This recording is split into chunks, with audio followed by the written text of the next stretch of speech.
সুন্দরবনের ডাসা নদীর ধারে শঙ্খ বাজিয়ে গাছে রাখি বাঁধল বিজ্ঞান কর্মীরা। গাছকে রাখি পরিয়ে পরিবেশকে রক্ষা করার ডাক বিজ্ঞান মঞ্চের। প্রকৃতি তার আপন যত্নে জীবকুলকে রক্ষা করছে যুগ যুগ ধরে।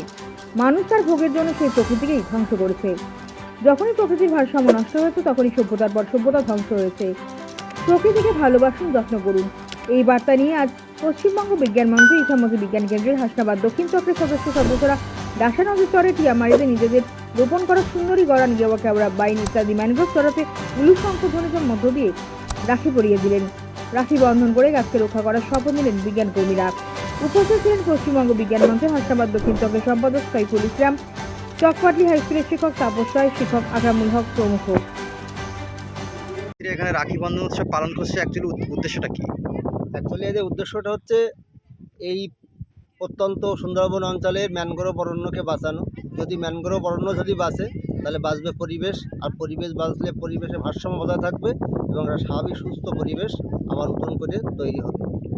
আর আমরা পশ্চিমবঙ্গের বিজ্ঞান মঞ্চের তরফ থেকে এই ম্যানগ্রোভ অরণ্য আমরা লাগিয়েছিলাম গত 2 বছর আগে।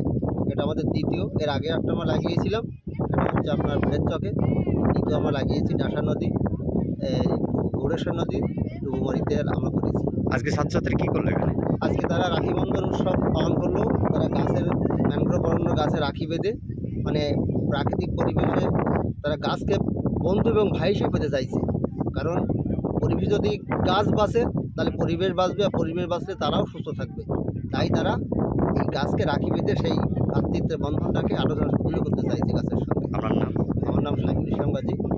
বিজ্ঞান মঞ্চ। আমি পশ্চিমবঙ্গ বিজ্ঞান মঞ্চের দক্ষিণ চক্রের সম্পাদক।